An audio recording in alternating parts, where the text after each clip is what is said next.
Imagine this. You're climbing a mountain, feeling the weight of every step, each breath harder than the last, convinced that what you're looking for waits at the top. But what if I told you that what you're seeking isn't waiting at the peak, but rather hidden in each step along the way?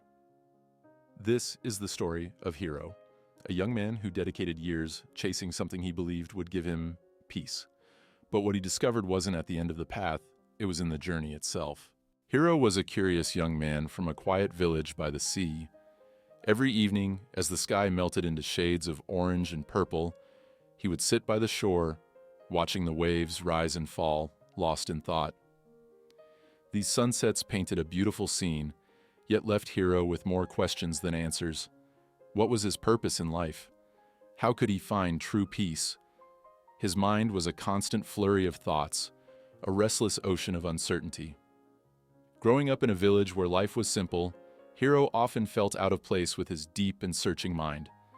The villagers found joy in the rhythm of their lives, fishing at dawn, sharing meals at dusk, and celebrating the beauty of each new day. But for Hiro, the familiar scenes of the village were only reminders of the questions that went unanswered. One day, while sitting by the shore, he overheard an old fisherman share a tale of a wise master who lived far away, high up in the mountains.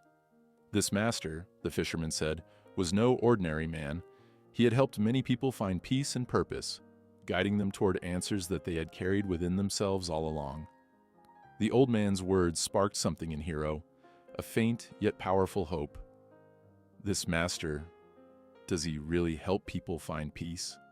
Hiro asked, his heart pounding with excitement and curiosity. The old fisherman nodded slowly, his weathered face softened by memories. Yes, they say, he teaches you not just to look for peace, but to truly see it, to feel it, in each moment of life. That night, Hiro lay awake, staring at the stars, his mind ablaze. The idea of meeting the master stirred something deep inside him, like a calling he could no longer ignore. He knew that answers wouldn't come to him here, in the familiar comfort of the village.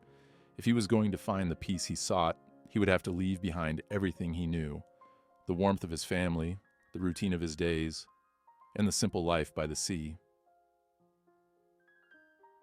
As dawn broke, Hiro packed a small bag with essentials, bid farewell to his family and friends, and set off towards the mountains. With each step he took, his mind filled with visions of the wise master and the wisdom he might uncover.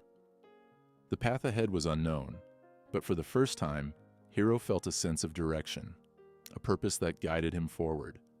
The journey was not easy. As he walked through forests and valleys, he encountered challenges, rough terrains, stormy nights, and long stretches of solitude that tested his resolve. But each obstacle, each hardship, only fueled his determination.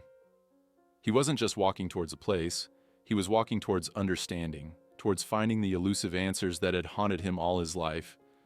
Days turned into weeks, and with every sunrise and sunset, Hiro felt himself changing. The journey had a way of stripping away the unnecessary, leaving him face to face with his true self. And though he had not yet reached the master, Hiro sensed that he was already learning something profound, that peace was not just an answer waiting at the end of his journey, but something he could nurture along the way. At last, Hiro reached the base of the mountain where the master was said to reside. His heart was both weary and full of anticipation as he looked up at the towering peaks, their tops hidden in a shroud of mist. This was it, the final stretch of his journey. He had come so far, endured so much, and he was ready. With the mountain before him, Hiro took a deep breath, feeling a mixture of fear and excitement. His journey was far from over, but he knew that each step he had taken had brought him closer to understanding himself. As he began to climb, he felt as if the weight of his questions was lighter than before. For the first time, he wasn't rushing towards answers. He was letting them unfold, moment by moment, with each step forward. Hiro's journey up the mountain was anything but easy. The path was steep and winding, often disappearing into dense forests or twisting around jagged rocks.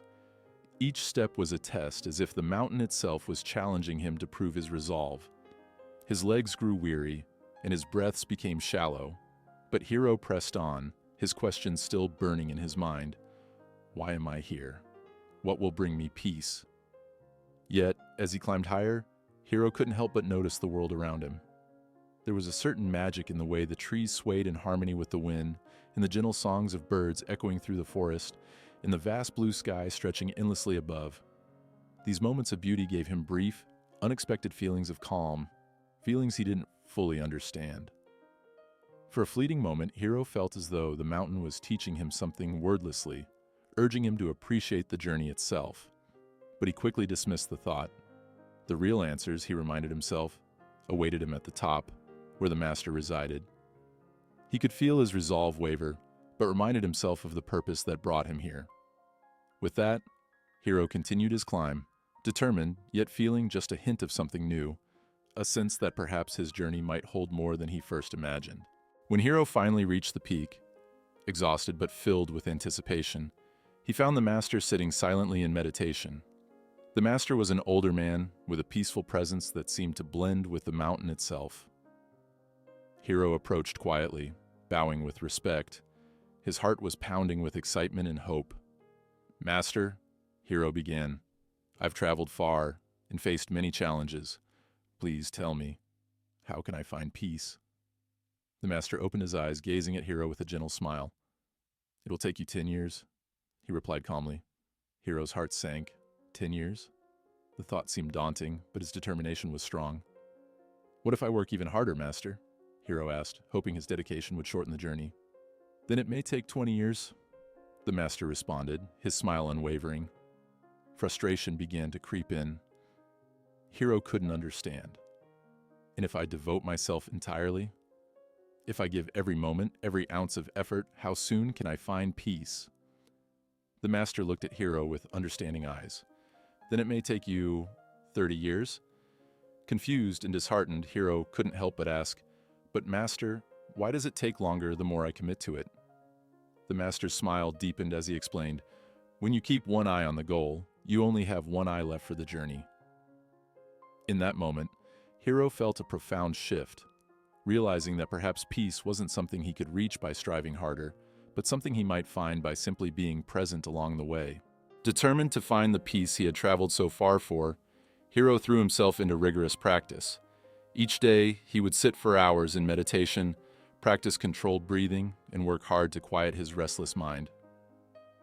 Yet, the harder he tried, the more elusive peace became. Instead of finding the tranquility he sought, Hiro was filled with growing impatience and frustration. It was as if the peace he yearned for was slipping further away the more he reached for it.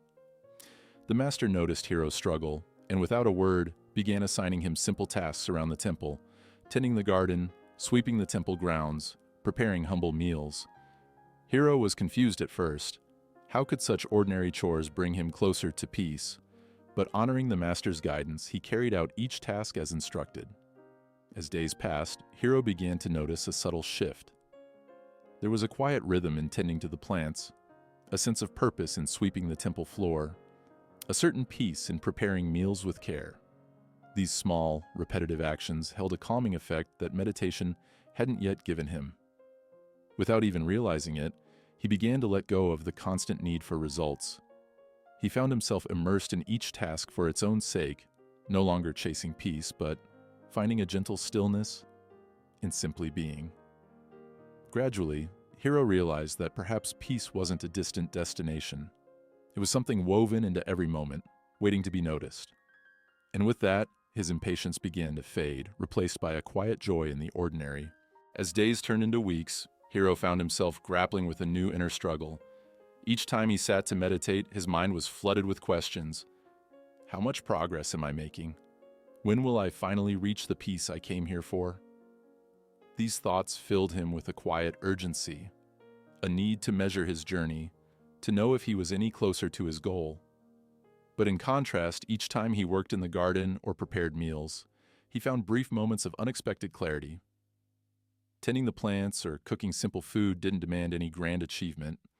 These tasks simply asked for his presence.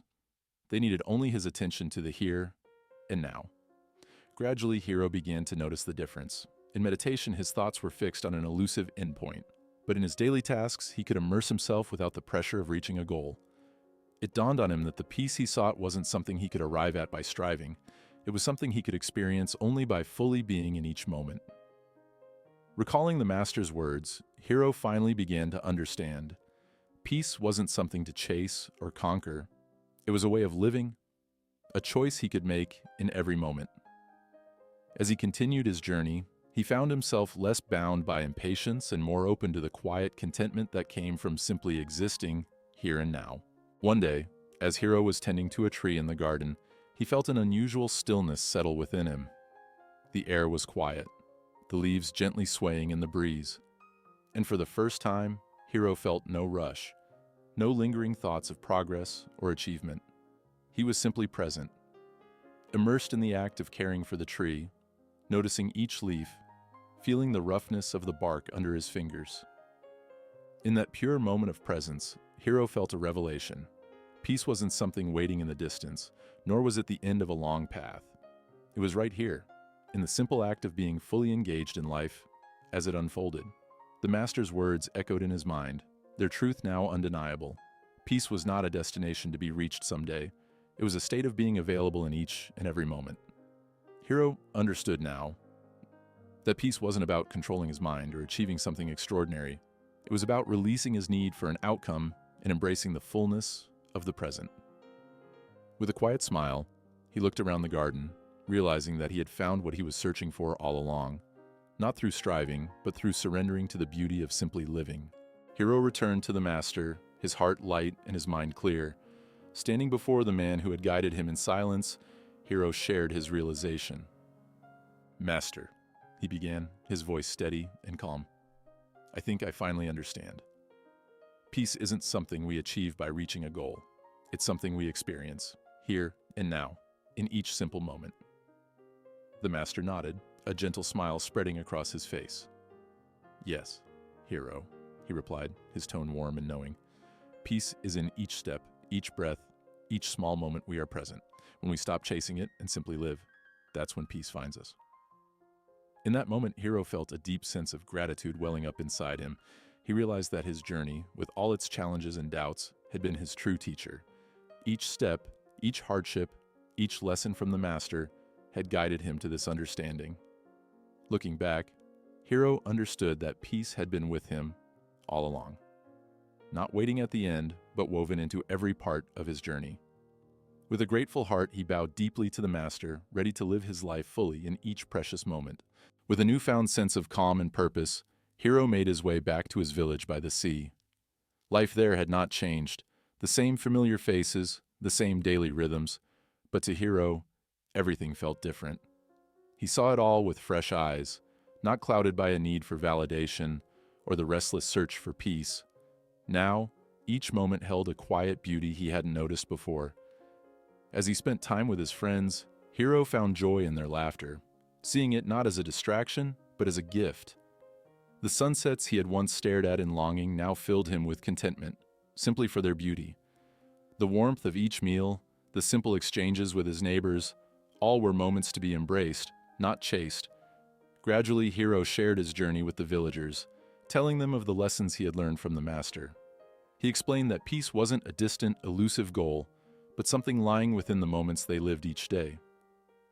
"Peace is here," he told them, "in each breath, each step we take." The villagers listened, inspired by Hiro's words, and began to see their lives in a new light. They realized that they, too, could find peace, not by changing their lives, but by being fully present in them. And in this way, Hiro's journey became a gift to everyone around him, reminding them that peace was not something to be pursued, but something to be lived. So, where are you looking for peace? Are you chasing it, hoping it lies somewhere in the future, at the end of a long path? Hiro's journey teaches us a timeless truth. True peace isn't a destination, but a state of being. Something we can live in each and every moment. Today, take a moment to slow down, breathe deeply. Let go of the constant need to achieve, and instead, embrace the simple beauty of the present, because just like Hiro learned, the path itself is the reward. When we stop chasing peace and start living in the fullness of each moment, that's when peace finds us. So, go on. Embrace your journey, and you might just discover that the peace you've been searching for has been with you all along.